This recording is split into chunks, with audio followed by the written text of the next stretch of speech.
Hello, everyone. Thank you for joining us today for the Employee Town Hall. My name is Megan Whalen. I'm the Associate Director of Communications in the Division of Marketing and Communications. My pronouns are she and her. I will be facilitating the question and answer period shortly. But before we get to that, I'd like to ask our President, Dr. Vianne Timmons, to say a few words. Hello, everyone. Thank you for joining us today for the Employee Town Hall. Sorry. Good afternoon, everyone. I want to begin by acknowledging that the lands in which Memorial University's campuses are situated are in the traditional territories of diverse Indigenous groups. And we acknowledge with respect the histories and cultures of the Beothuk, the Mi'kmaq, the Innu, and the Inuit of this province. So we have a number of VPs with us today: Dr. Mark Abrams, Provost and VP Academic; Glenn Blackwood, VP Marine Institute; Ken Decker, VP Administration and Finance; and a big welcome to our newest VPs, Catherine Anderson, VP Indigenous, first at Memorial, second in the country, and Dr. Ian Sutherland, VP Grenfell Campus. Thank you all for joining us today, and welcome back, everyone. I've been looking forward to saying that for more than a year. I did say it at one point and had to retract it. I hope everyone is adjusting okay. I know it's hard for some and easy for others, but we've been saying since the beginning of this pandemic, kindness and compassion are so important as we move ahead. I walked around campus a little bit yesterday, getting to see a few of you and getting to chat and get to meet you in person, and it felt so good. It's great to see people walking the halls, sitting outside, enjoying our beautiful weather, finally. And we'll have even more people on campus when the students return. There are still a few some courses that will be offered remotely this September, many with associated labs and tutorials in person. This is essentially a hybrid approach for the fall semester. A new approach, and many students have never been on campus before, means we must continue to support students, to have a student focus, as we have had for the past year and a half. And remember to treat our students with empathy, because it's going to be a big adjustment. And I'm going to talk to you a little bit about kindness and empathy, because the last few days I've seen the opposite of that in some of the social media that I've experienced. First time that I've ever had to block people on social media. Some of it has been, I would use the word vile, very sexist, very gendered, very personal, and that is not acceptable. And so I look to each and all of my colleagues in this Memorial family to speak out against that kind of interaction, and to work with me on making our community a kinder place. A lot of this isn't from our community, it's from outside it, but it has been a tough weekend. And as you know, why? You know, the Board of Regents approved the changes to Memorial's tuition fees, and I'm going to get Kent Decker to provide a detailed explanation of the changes shortly. He and other members of our leadership team are available to answer questions following the presentation, but I want to give you some context. The provincial budget released on May 31st included a $2.6 million cut to our base operating budget, which is after multiple cuts. We're down 11% in our workforce based on the cuts over the last 5 years, or 10 years even. There was an announcement of additional cut of $68.4 million over the next 5 years. Now that's about 20% of the university operating budget, a little bit more than that, and an end to the government support for tuition fees. Now, after the Moya Green report, we went to government with a proposal to increase the tuition, to put a portion of the tuition that we get towards students, and to give the government back 10%. So we thought that was a fair and reasonable proposal of the university funding. We thought we could manage a 10% cut. We never anticipated that they would come back with over 20% cut. This change in public policy around tuition fees was not unexpected. As you know, it was recommended by both the public post-secondary education review and the Premier's Economic Recovery Team report. And we are aware and know the fiscal challenges this province is facing. And I wanted to say that Memorial recognized that, and we had a role to play. I want to emphasize that changing the tuition structure was not a decision made lightly. You know, it's been a conversation here at this university for quite a while. I also want to speak to the student about how we communicate with students. I met with the student unions before we took the proposal to the Board of Regents and told them what we were taking and let them know the process. I told them that I would speak to, they would be the first groups I would speak to after the Board of Regents made a decision. And I was able to do that except the Marine Institute group, which Glenn Blackwood met with later. I told them exactly what the Board of Regents had decided. So I wanted to let you know that we also, they did come into the board meeting. It was a closed discussion around the tuition, but the students on the board were there during that discussion. There is not quite accurate information out there about how we worked with and communicated with students. The changes to our undergrad tuition structure are based on the following principles: that we try to remain accessible, and not try, that we remain accessible to Newfoundland Labrador students, that we focus on financial needs versus more bursaries and scholarships, that we remain the most affordable university in Atlantic Canada, and that we want to ensure that no student currently enrolled or incoming in 2021-22 would be compromised, and we would have a grace period before the full increase was applied. For Canadian students, Memorial, like I said, will have the most affordable tuition in Atlantic Canada, and for international students, we are still below the Canadian average by a significant amount of money. We have so much to offer, more than affordability though. You know, a survey of undergrad applications showed the main reason they applied to Memorial was programs available, not tuition. I also will say in social media, I was devastated to see the negative comments about the quality of our university. We have high quality programs. This is an amazing institution. And when people say the only reason I would go to Memorial was the tuition, is not right and not fair. People who come here, we have so many success stories. Our professors are exceptional, and we need to push back against that narrative, because you know, the idea that people only come here because of the tuition is not true. And we need to stand up and lift the reputation of our amazing university. I'm going to ask Kent Decker to share the details of the revised tuition fee framework so you really understand it. Kent? Thank you, Vianne. I'll just bring up the screen here now. Can you see this? Are you able to see the presentation? Yeah, we can see it, Yes, Kent. we can. All right, thank you very much. So as Vianne said, I'll take you through it pretty quickly. So the new framework, government has communicated to us that the $68.4 million they provided to offset tuition increases will be taken back over the next 5 years. What this means, of course, is the end of government support for current tuition freeze, and essentially a rollback of the funding they've provided for the freeze in previous years. So it's not an ending of the, it's not a sort of ending of the funding going forward. It's also a removal of the funding from past years.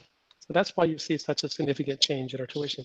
It's not, you know, we'll implement a 4% or 3% inflation going forward, we'll be fine. No, it's a removal of all the funding provided in the past to maintain the tuition freeze. The changes that we've implemented here are intended to offset the reduction in government funding. We've not built in additional funding to provide additional resources to the university. And what this means is that we will continue to be challenged to balance our budget on a regular basis, but we thought it was appropriate to accept that challenge in terms of offsetting our costs by finding efficiencies. We've been successful at doing that in the past, not without some pain, as you can imagine, as you've experienced, I'm sure. That's the plan going forward.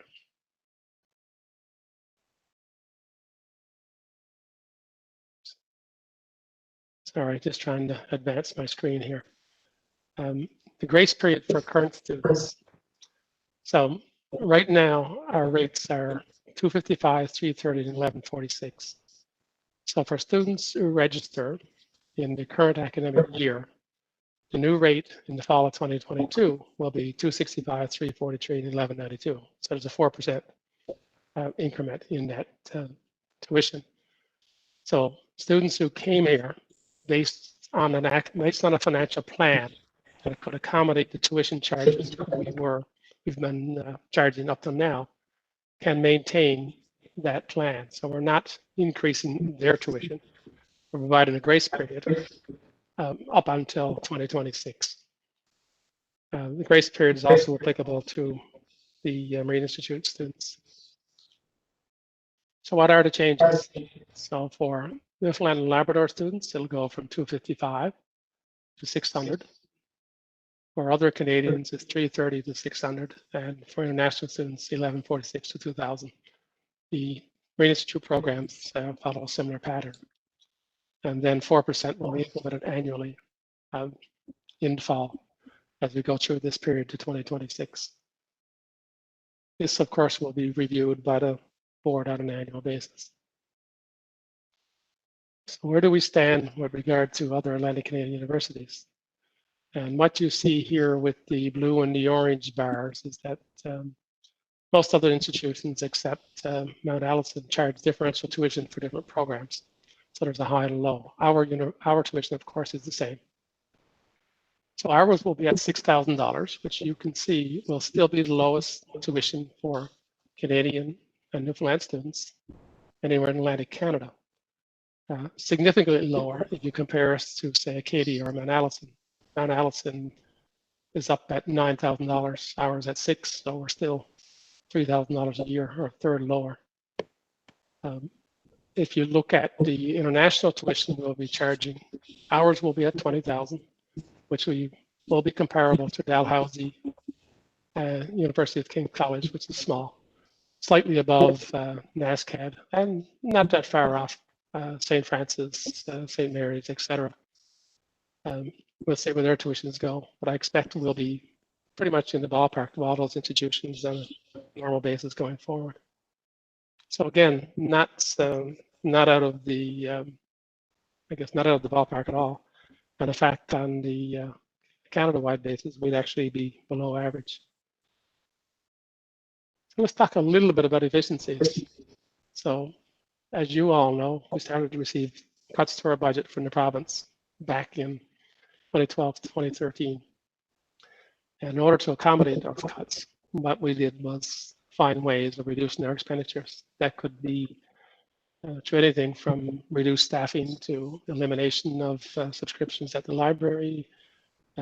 We eliminated the ability to use the high fee MasterCards and Visa cards at the cashier's office. So a whole host of things we've done over the years.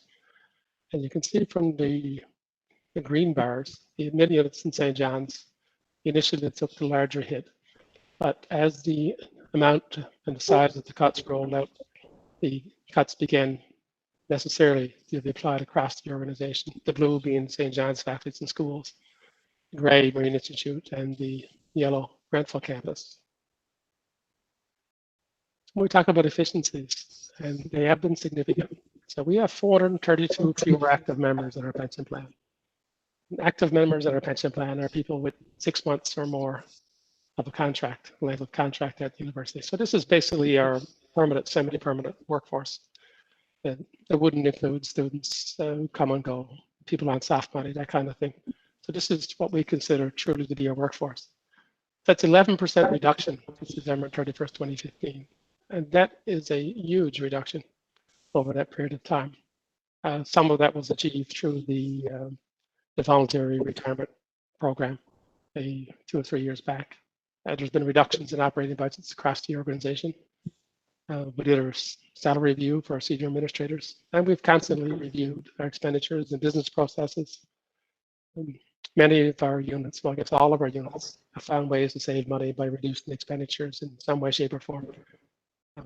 Hopefully, for the most part, without a significant impact on quality, but as the amount of the cuts add up, it becomes an issue. So we need to continue to find ways of doing things better, at least at less cost. So I'll end it there and pass it back to Vianne. Thank you, Kent. We know that this change will be a lot to absorb for students and their supporters. It's a decision that was not made lightly. All of us got into this field because we believe in the transformational power of education. I got to go to university based on student loans, scholarships, and bursaries, as did my 5 brothers and sisters. We would never have been able as a family to afford university. And I want the same for every eligible high school student and adult learner. I want them to be able to come to Memorial and experience it firsthand. And so we're committed to increasing our fundraising activities with a particular focus on supporting students in financial needs, and also recognizing we need to work hard to keep our high achieving students here in this province. And so we need to increase our scholarship offerings. You know, a degree from Memorial is quite an accomplishment and something everyone should be proud of. In the time I've been here, I've been so impressed by you, faculty and staff, and your commitment to students. It's the things you do day in, day out that help students build a mindset that will prepare them to take on the challenges we face as a province, a country, and a global community. Do you know, as an institution, 20% cut to an operating budget is as big of a challenge as Memorial has ever faced. So in 2021, we have a stable budget year. That means there are no planned cuts to units this year. We look at some incremental things moving around, but looking forward, we are going to have to look carefully and creatively on reducing costs, restructuring, increasing revenues. This tuition increase, as mentioned by Kent, only addresses part of it does a significant portion of the province is cut, but not all of it. And so we have to be creative. The tuition increase was purposely set to keep Memorial below the Canadian average and the most affordable in Atlantic Canada, and keeping the cost of international students below the Canadian average. The tuition fees for international students really cover the cost of delivering their education and supports. It doesn't provide any extra money. So the idea that people think that international students will be a cash cow is not true. We are covering the cost of their education. Overall, these tuition changes will help stabilize our operating budget and will help us remind us to keep students at the center of our decision making. And our strategic plan, Transforming Our Horizons, calls us to be responsive to student needs and focused on a student experience. And over the next few years, I hope all of us together see a transformational Memorial, a revitalized approach to teaching, learning, research, public engagement, a commitment to driving inclusivity, economic growth, and cultural vibrancy, and a renewed focus on the student experience. Students inspire me to be a better leader, and all of us in leadership positions at Memorial, which is all of you, by the way, need to do everything we can to support our current and future students. They deserve nothing less. So I'm going to move to the questions, and then I'll make some final concluding remarks. Megan? Thank you, Dr. Timmons. So I have some questions that were submitted in advance via email that I will put to our panelists. But before I do that, I want to let everyone who is joining us on WebEx know how they can ask a question today. So in the lower right corner of your screen, you'll see a little field called Q&A. You can type your question in there and I will relay it to the panelists. I want to remind you to please leave the question directed to everybody to make sure it doesn't get missed. I will be reading out the names of the people asking questions unless you request it to be anonymous, just so that you're aware of that. And you can also use the Q&A function to let me know if you'd like to come on screen and share your thoughts directly with our panelists. If you do want to do so, please keep your remarks brief so that we have time to hear from as many people as possible today. And you will have to enable your audio and video once Paul gets you on screen. Megan, I see Neil joined us, so I'll mention Neil has joined us, VP Research. I hadn't mentioned him in my opening because he wasn't on the screen. We had some technical difficulties, but glad that everyone's here now. I'll just remind you that our panelists are not able to answer questions about ongoing disciplinary, legal, or individual staffing matters. And please be mindful of privacy as well as our shared commitment to ensuring Memorial is a respectful workplace. And we are recording this session and we will be sharing it after the event. So the first question that we received by email came in from a systems administrator, and they said, as an IT staff member working in a department outside ITS, there is very little to no opportunity for career advancement. This may very well be the case in other job classifications as well. I've personally been at the top of Band 7 for a decade or more. Is there anything the university can do to improve the opportunities for career advancement of technical support staff? Dr. Timmons, did you want to take that question? You're muted.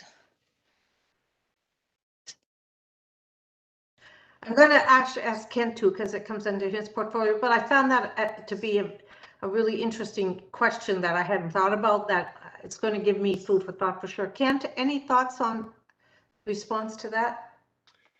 Yeah, I think there are, I guess, a number of things that are happening that may help. One of the things we've been doing recently is we've really been trying to hire from within the organization as opposed to hire from outside. So when possible, we've been trying to recruit from within. I think that does give a bit of an advantage to people who are here and maybe enable people to move up in the organization. Also, we still maintain, and with the change in tuition, we still do maintain the ability for staff to do university courses to advance their education. So I think that's a positive thing as well. And what I would also encourage you to do is to work with your supervisor to identify opportunities for education, and also to maybe comment on areas that perhaps you might improve through recruitment processes. So get some coaching, some help in that regard. I think there are a number of things, but I think working with your supervisor and with others might be the best approach there. Thanks, Kent. Thank you. And we did receive a number of questions related to working from home and the pilot projects. So I won't ask every question that came in because they are very repetitive, but I will ask a few now. Matthew Milner said there are several non-academic units piloting hybrid or work from home for the year. Can this be extended on a case-by-case basis with supervisor review and approval to individuals in academic units rather than limiting continued remote work to disability or health considerations only? Kent, do you want to take that question? Well, I think we need to address the overall work from home, hybrid work on campus question. And as you know, it's a significant issue for Memorial. It's also a significant issue for many organizations in the world. We keep hearing it in the news. This organization is saying work from home. This organization is saying go back to work or else. It's all over the place, and we're involved. And obviously, it's a big question for us as well. Matter of fact, it was actually in the Green Report for the provincial government that the province should consider more work from home as a way of reducing its footprint and reducing its expenditures on space. So there are lots of reasons for that. When we transitioned to work from home during the pandemic, it was done in a fairly, I guess, fast is probably an understatement. I think it was done over a 4-day period. Everybody go home and work from there if you can, and we sort of made it work. Didn't make it work in, I guess, a planned, thoughtful, laid out approach. It was like everybody go home now, and we'll do what we can. And most people have been working in that situation, and people have really stepped up and worked hard and made the organization work. We've come through the pandemic, in my opinion, in flying colors.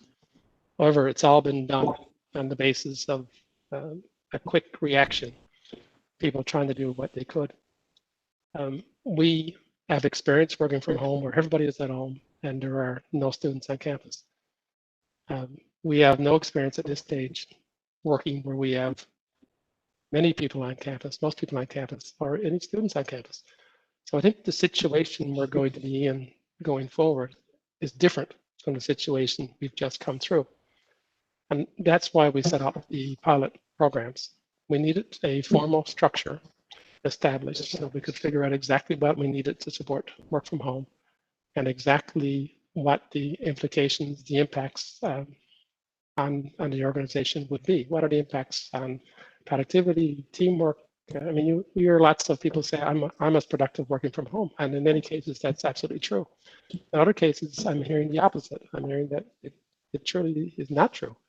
But of course, we don't know what the impact will be when you get most people back here and our students are back here, which is why we need to spend some time, work through our pilots, do a proper evaluation of them so we have a better understanding of the long-term implications before we make snap decisions.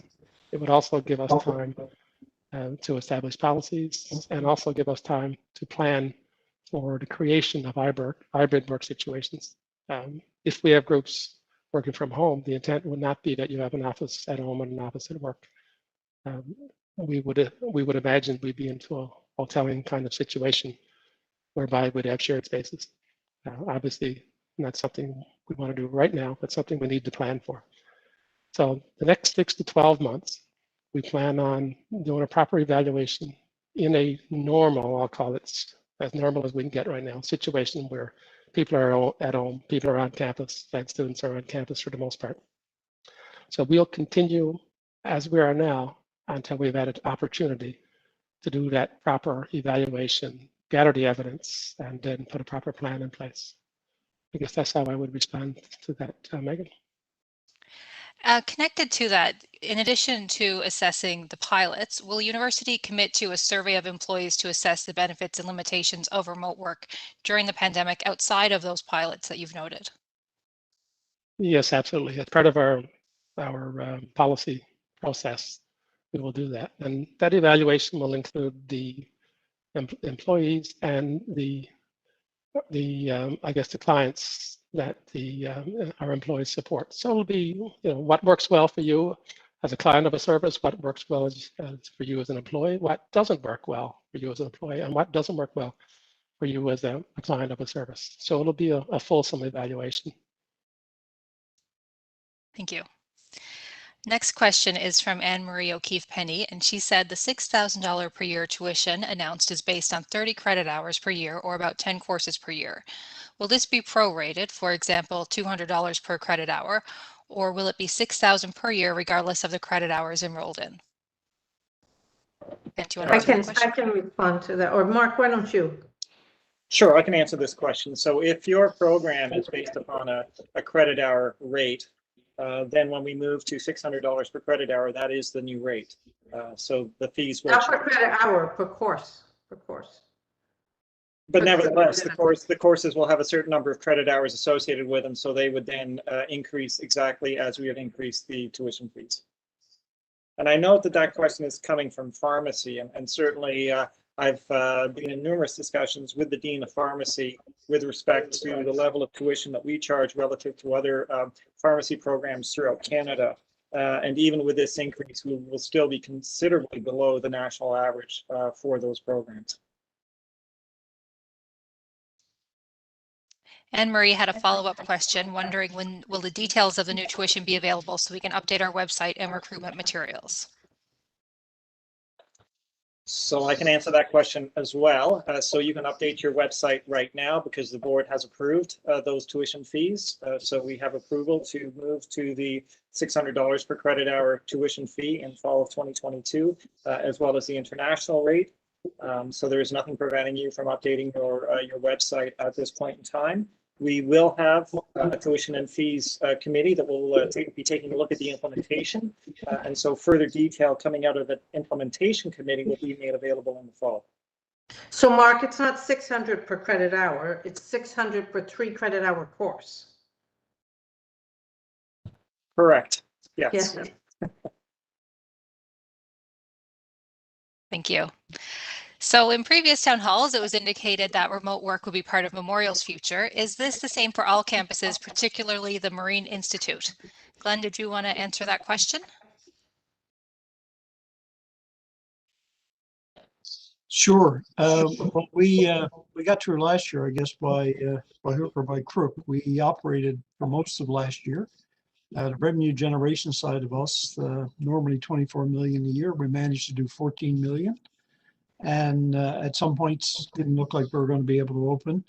And a lot of our instruction is hands-on instruction, so we've had to, because of density requirements, reduce the number of students in classes. So we decided at this point in time not to do a pilot on working from home.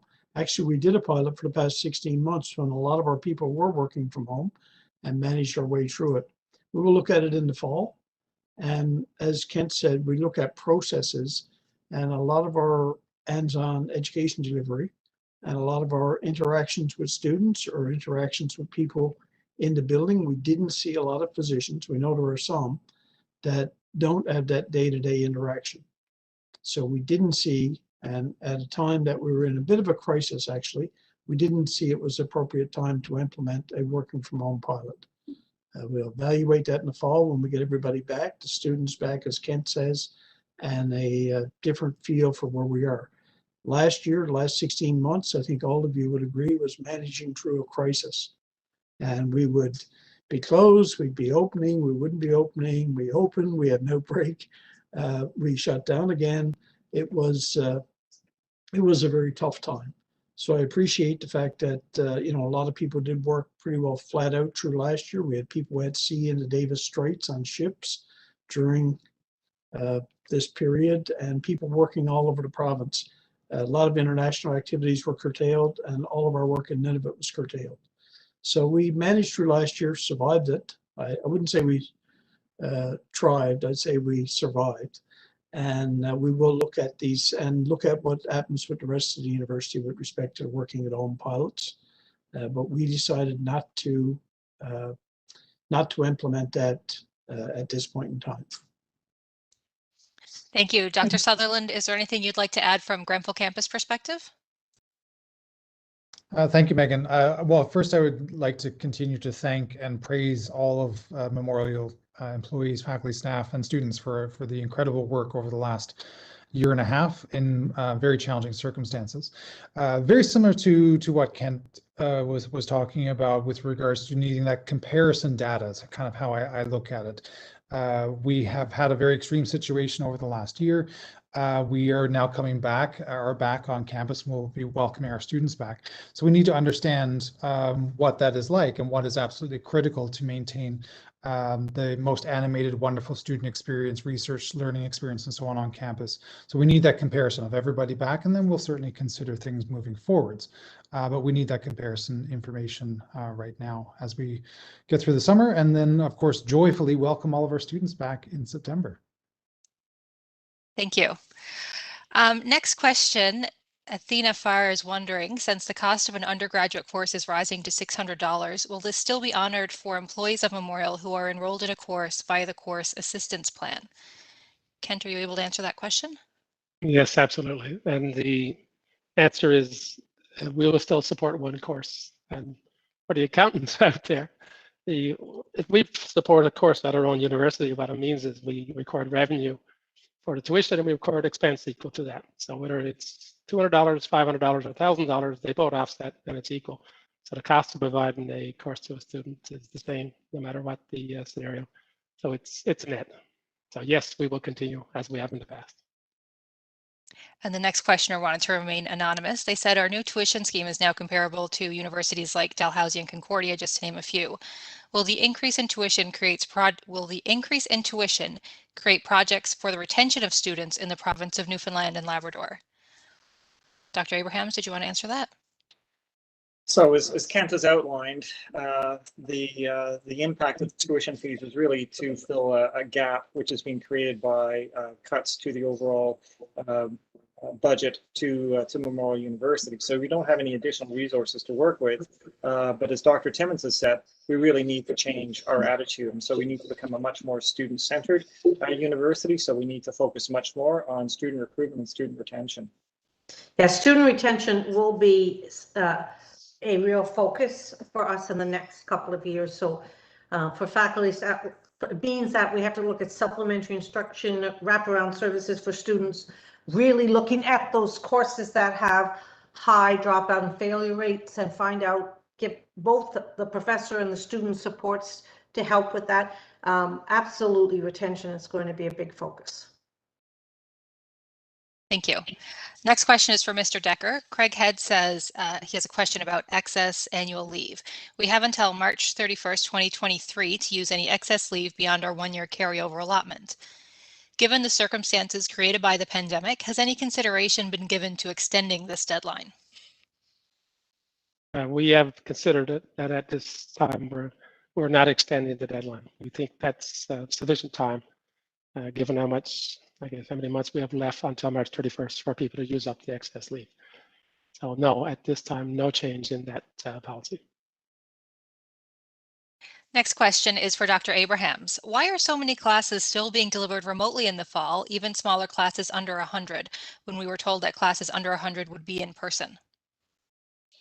Yeah, so I guess there's a couple of issues here. The first one is deans were advised to have remote courses only for courses over 100 or where there was a health and safety issue for the instructor associated with that course.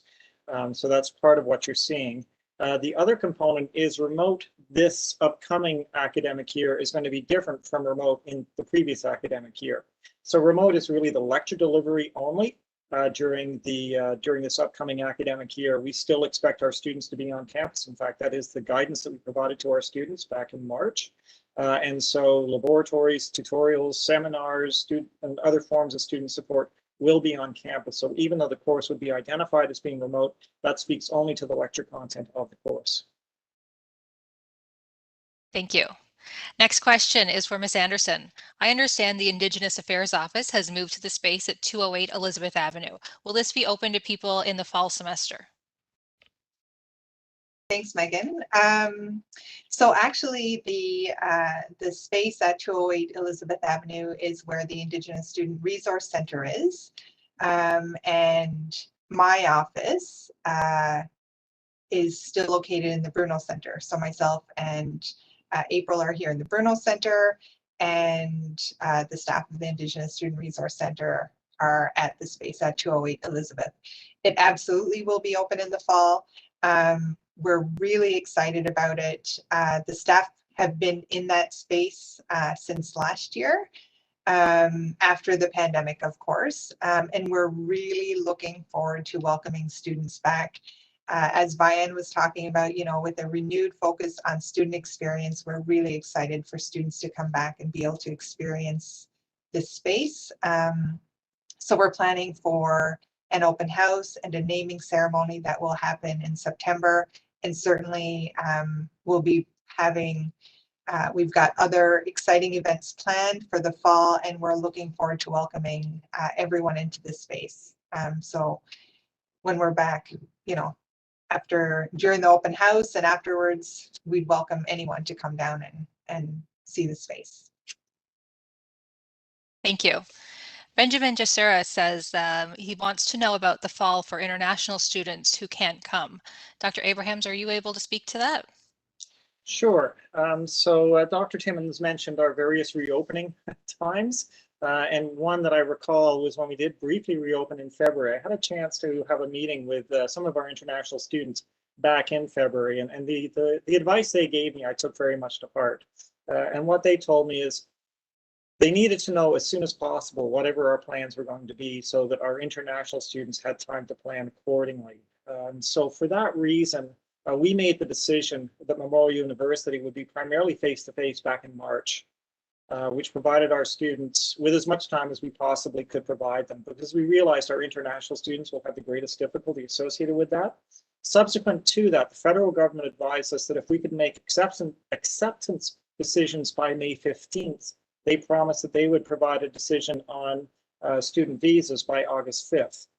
And there may be others who might correct my dates, but that's my recollection of the dates. So that's what we're working towards for our international students. But we are requiring our students to be on campus in fall unless they are taking programs which are being offered by distance. Thank you. Next question comes from David Miller. He says, Kent has just clearly described the impact of cost cuts and savings over the past 5 years on our workforce.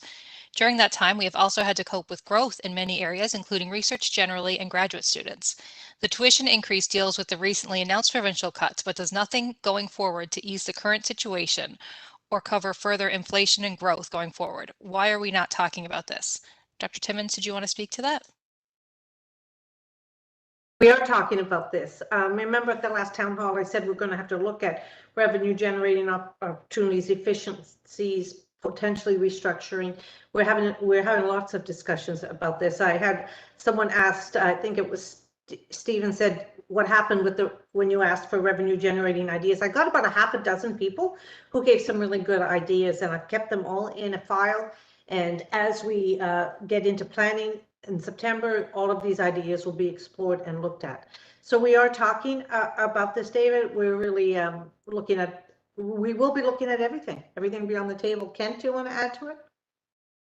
Yeah, just to say that the presentation that I just presented was the exact same one we presented to the media last Friday. So that was, I just basically used the same one.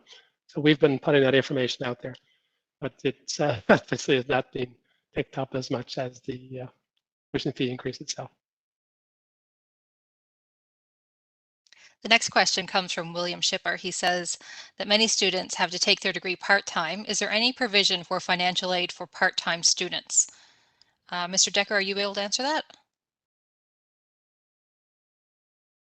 No, I think the would have to look to the government of Newfoundland website for student aid to get that answer. I'm not familiar with the details on that. Thank you. And Melanie says, with the recent move to a remote work environment, do you think there will be more flexibility with employees working for different campuses without the employee having to physically move? Mr. Decker, do you want to take that one again? Well, I think and eventually it will. Yes, I can't see why it wouldn't. If we do have different groups of people who we decide eventually that can work from home, I would think you could probably live Conabrook, Grand Falls, or wherever, and work for any one of our campuses. Danielle Gardner said, I just want to comment on the effects of the pandemic and the tuition hikes and the general overall concerns of job stability. Should any staff or faculty be concerned for the future? Are job cuts a possibility even by attrition?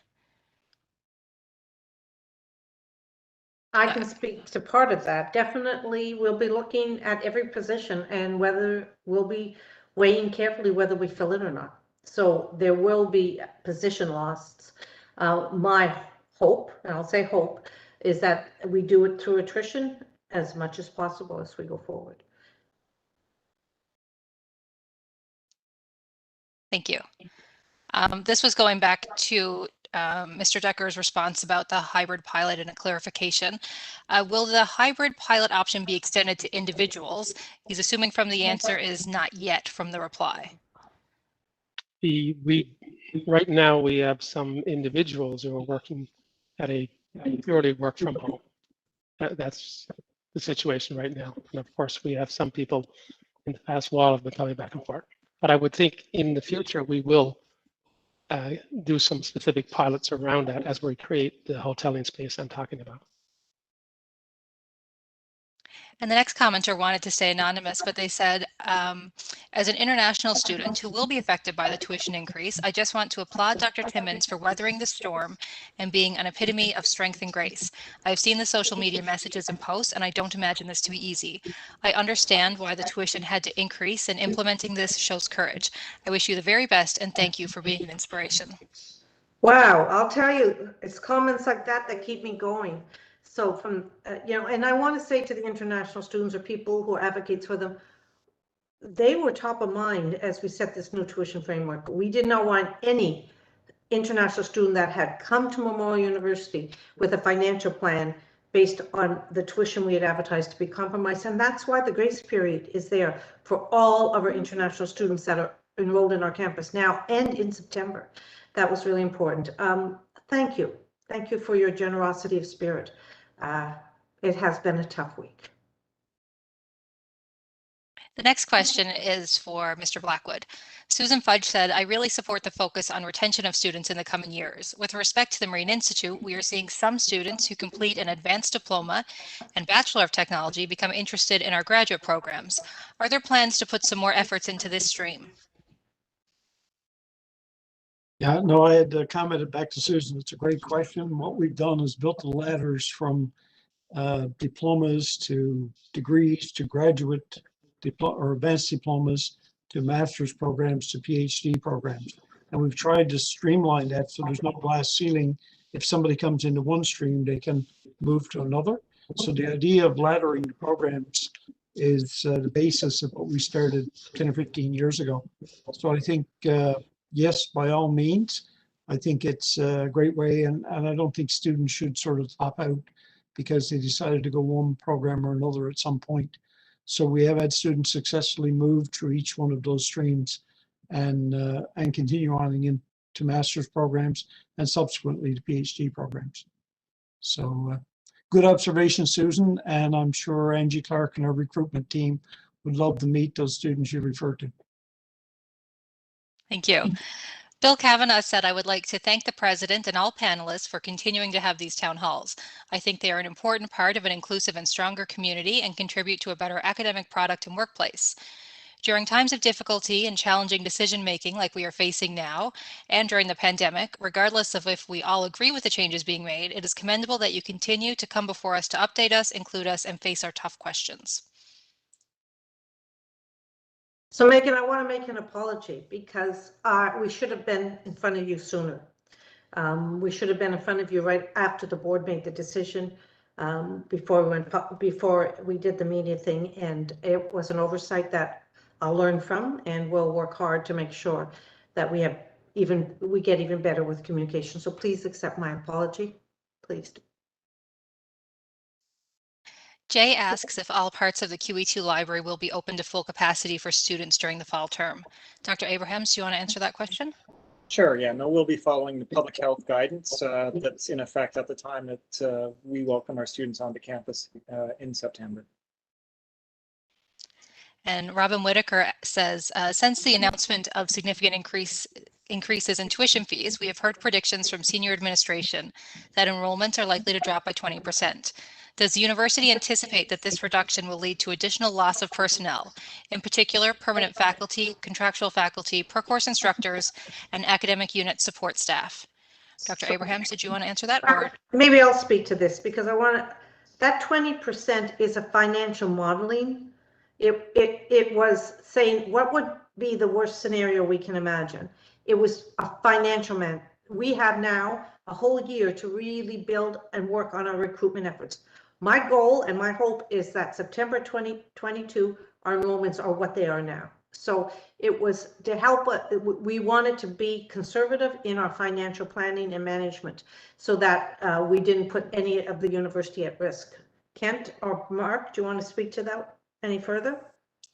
Yeah, no, and that's part of what I would have said. The other part of what I said is we have started already to further enhance our student recruitment because we definitely do not want to see a drop in registrations at this university. In fact, we would like it to go in the other direction. thank you. Maria Halfyard said this has been a hard time and it will continue to be hard for the short term. I want to say thank you for making these hard decisions and moving ahead to get us back in a better state. You are supported.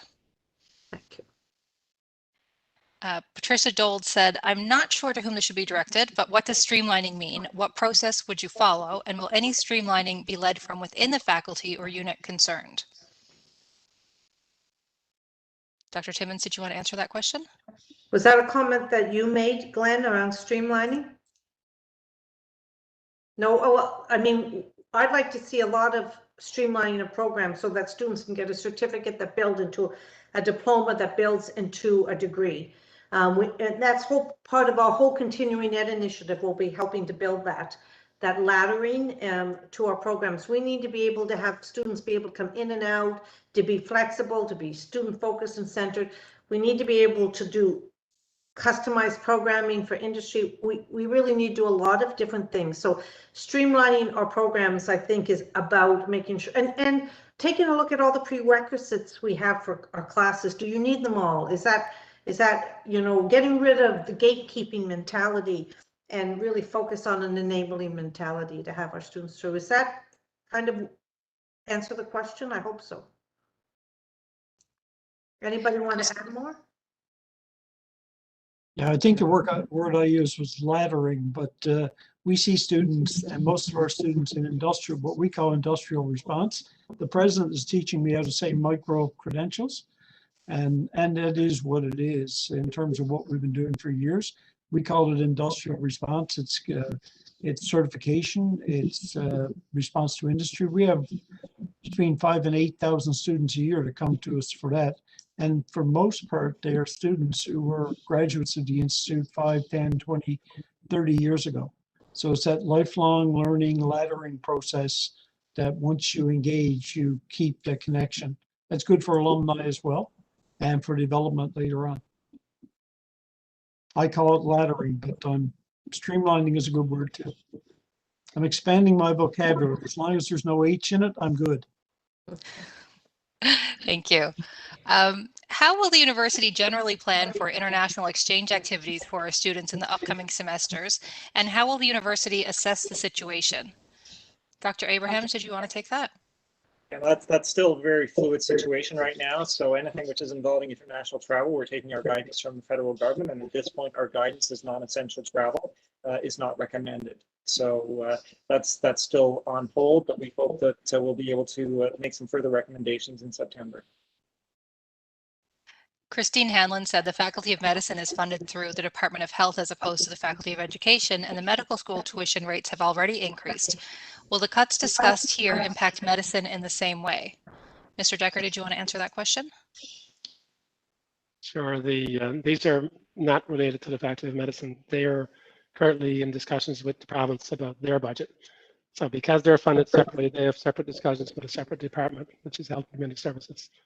So this is purely, I use this side of the road. It's probably not the right words to use, but that's the situation right now. So we don't know exactly what will come out of those discussions with them and their department. Another question for you, Mr. Decker. Are retirement packages being considered for those who are eligible to retire? No, what we've found is that for the most part, we've been able to achieve the necessary reductions to balance our budget through attrition. And the plan going forward will be to continue with attrition. As you've seen, as I mentioned before, pretty well all of our recruitment where we possibly can from right now is being done from within the university. It's unusual for us to put a job out to the broader market. So if we can continue to recruit from within, we may be able to achieve some attrition that way as positions are filled up that we don't need to fill. So that's our plan going forward. With the Newfoundland and Labrador government announcing a physical activity tax credit, does that include employee works memberships? Mr. Decker, do you know the answer to that? I'm not 100%, but I'd be very surprised if it didn't. I think any health club membership would qualify. So I expect Craig at the Works will be able to provide a definitive answer, but I think the answer is going to be yes. Brenda Lefrancois said, I appreciate the apology regarding the lack of communication. I'm wondering if you can speak to the issue of moving beyond timely communication to shared governance and shared decision-making. As you know, Memorial ranks last in the list of universities across the country in relation to this issue of shared governance. What movement are you making to change this? So great question, Brenda. So as you know, we don't have faculty representation on the Board of Regents. We will be proposing changes to the University Act.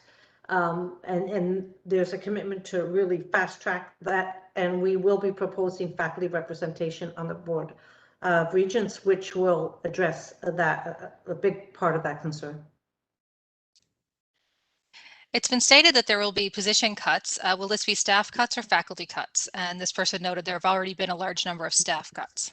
So I think we're getting ahead of ourselves right now. This is going to be a year of stability, a year of planning, a year of really looking at the university, looking at our processes. So, you know, I'm saying, what I said is that staff cuts may happen, they may not. This is if it does happen, we'll do our best to do it through attrition. So at this point, this is speculative, and I really can't. Do you have anything to add to that? I think it is speculative at this point. No, I agree 100%, Vianne. I think for now we need to do some planning, and let's not let's not get too speculative and jump to conclusions. Let's work our way through this in an orderly fashion. So think about this year as a year of stability and planning. That's the focus I want us all to have. There was a question earlier asking if Mr. Decker would share his slides after this event.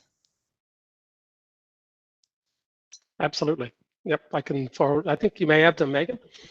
If so, you can probably make them available on the Marketing Communications website. Yeah, absolutely. We'll probably put them in the Gazette so that we can share them widely with everybody. Excellent. Thank you.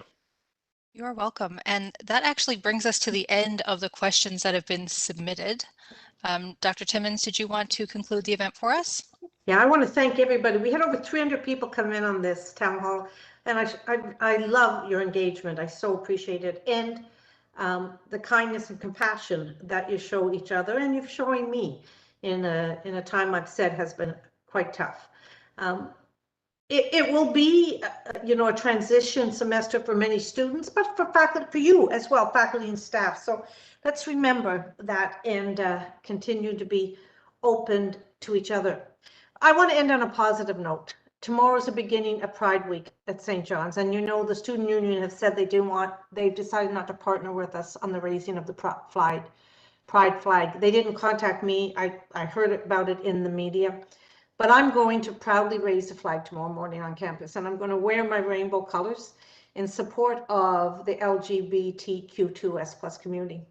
Memorial plays an essential role in the city of St. John's and the entire province in being a beacon as a welcoming atmosphere for all people. And support this year for Pride is so important when we know those 2 Pride flags that were taken down from school and burnt. And the support for the goals of Pride isn't a once-a-year event. It's something we need to do all year round. Some of you know, I have a son who is gay, and he has allowed me to share with you that, and I have lived with him through times where he has faced prejudice, abuse, and it is not gone yet. There's still countries in this world where he cannot go. My son cannot go. He's adopted a little girl whose father was from Jamaica, and my son cannot take his daughter to the country where her heritage is, because if he did, he'd be arrested. I stand tall raising that flag tomorrow, and I do it on behalf of him, but I do it on behalf of so many other young people and our students. So if anybody wants to join us in front of the Adham building, I'd be proud to stand with you and celebrate Pride loudly and proudly. So happy Pride Week, and thank you so much for participating, and thank you so much for continuing to be engaged. Thank you. I'm proud to be your president, I'll tell you that. Thank you, Vianne. I'll echo your words with respect to the raising of the flag at the Institute campus as well, and I think in Grenville. So anybody who would like to attend, we'll be doing that tomorrow morning as well. Angie Clark, I think it's, what's the time, 8:30, 8:45? I think it's 8:30 here. Okay. Thank you, everyone. All right, thanks, folks. Have a great day. Thanks.